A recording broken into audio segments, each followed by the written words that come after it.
देश भर में हर महीने कुछ ना कुछ बदलाव होते रहते हैं। इन बदलावों का सीधा असर आम आदमी की जेब पर पड़ता है और आज से होने वाले ये चेंज आप पर कई तरह से प्रभाव डालेंगे। इन बदलावों में social media, LPG price, banking और टैक्स पैन, इसके अलावा आधार लिंक शामिल हैं। 2026 में क्या कुछ बदलने वाला है, आपको बताते हैं। बढ़ सकती है सैलरी।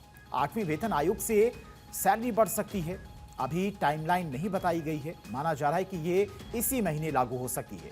केंद्रीय कर्मचारियों की सैलरी, पेंशन और अलाउंस को रिवाइज किया जाएगा। इसके अलावा सीएनजी और घरेलू पीएनजी भी सस्ती हुई है। आज से पीएनजी 70 पैसे प्रति यूनिट सस्ती हुई है। आईटीआर की नए स्लैब से पैसा बचेगा। 12 लाख रुपए तक की कमाई पर कोई टैक्स नहीं और 75,000 के स्टैंडर्ड डिडक्शन के साथ छूट 12,75,000 हो जाएगी। महंगी होंगी कारें। कार 2 से 3% तक महंगी हो सकती हैं। मारुति, टाटा, एमजी और हुंडई जैसी कंपनियों की गाड़ियां महंगी हो सकती हैं। एमजी ने दाम बढ़ाने की घोषणा भी कर दी है। बाकी कंपनियां भी जल्द ही इसकी घोषणा कर सकती हैं। रेल टिकट के लिए भी आधार अब से जरूरी होगा। 12 जनवरी से आईआरसीटीसी अकाउंट आधार से लिंक जरूरी होगा। जिनका आधार नहीं, सुबह 8 से रात 12 बजे तक टिकट बुक नहीं कर सकेंगे। नियम केवल बुकिंग खुलने के पहले दिन के लिए है। नया इनकम टैक्स एक्ट भी लागू हो चुका है। आज से 1 अप्रैल 2026 से नया इनकम टैक्स एक्ट 2025 लागू होगा और ये 1961 के पुराने कानून की जगह लेगा। सरकार का कहना है कि नया बिल टैक्स कानूनों को आसान बनाएगा और इससे टैक्स रेट में कोई बदलाव नहीं होगा। यानी कि 2026 का आगाज हो चुका है। नए साल पर सरकारी कर्मचारियों के लिए 8वें वेतनमान लागू होगा। वहीं 14 जनवरी को मकर संक्रांति मनाई जाएगी। 15 जनवरी को महाराष्ट्र में बीएमसी के साथ साथ 29 नगर निगम के चुनाव होंगे। देश के 26 जनवरी को अपना 77वां गणतंत्र दिवस मनाएगा। इसके अलावा न्यूजीलैंड टीम भारत में 3 वनडे और 5 टी20 मैच की सीरीज भी खेलने आएगी।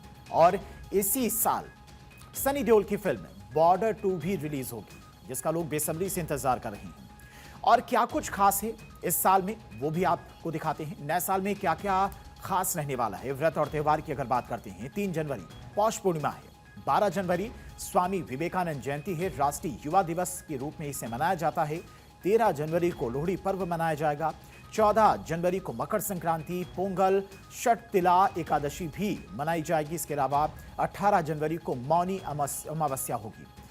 और इसके अलावा राष्ट्रीय स्तर की अगर बात करें तो 15 जनवरी महाराष्ट्र नगर निगम के चुनाव के लिए वोटिंग होगी 15 जनवरी को। और 16 जनवरी को महाराष्ट्र नगर निगम के चुनाव के नतीजे आएंगे। इंटरनेशनल खबरों की अगर बात करें, क्या कुछ इस साल रहने वाला है बड़ा। 1 जनवरी न्यूयॉर्क में जोहरान ममदानी मेयर पद की उन्होंने शपथ ले ली है। कुरान पर हाथ रखकर उन्होंने शपथ ली है।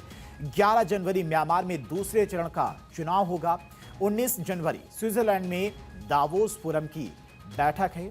वहीं 25 जनवरी म्यांमार में तीसरे चरण का चुनाव होगा। बिजनेस एंड टेक की अगर बात करते हैं, क्या कुछ खास रहने वाला है। 1 जनवरी गैस सिलेंडर के नए दाम जारी भी हो चुके हैं। 8 जनवरी 8वां वेतनमान लागू होगा। और 1 जनवरी दिसंबर महीने के जीएसटी कलेक्शन के आंकड़े भी जारी किए जाएंगे। 12 जनवरी दिसंबर महीने के रिटेल महंगाई के आंकड़े भी जारी होंगे। 14 जनवरी दिसंबर महीने के थोक महंगाई के आंकड़े भी जारी किए जाएंगे। स्पोर्ट्स की खबरों की अगर बात करें, क्या कुछ खास रहने वाला है। 7 से 11 जनवरी पाकिस्तान क्रिकेट टीम का श्रीलंका दौरा है। और 11 से 31 जनवरी न्यूजीलैंड क्रिकेट टीम का भारत का दौरा है। 13 से 18 जनवरी इंडिया ओपन बैडमिंटन चैंपियनशिप है। वहीं 21 जनवरी ऑस्ट्रेलिया ओपन खेला जाएगा। इसके अलावा 22 जनवरी इंग्लैंड क्रिकेट टीम का श्रीलंका दौरा है। वहीं 27 जनवरी की अगर बात करें तो वेस्टइंडीज टीम का साउथ अफ्रीका का दौरा है।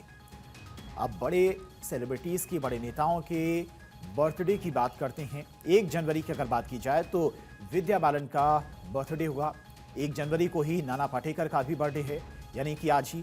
1 जनवरी को असरानी का भी बर्थडे है, यानी कि आज उनका जन्मदिन है। 5 जनवरी को दीपिका पादुकोण का जन्मदिन है। 6 जनवरी को दिलजीत दोसांझ का जन्मदिन है। और 6 जनवरी को ही AR रहमान का भी जन्मदिन है।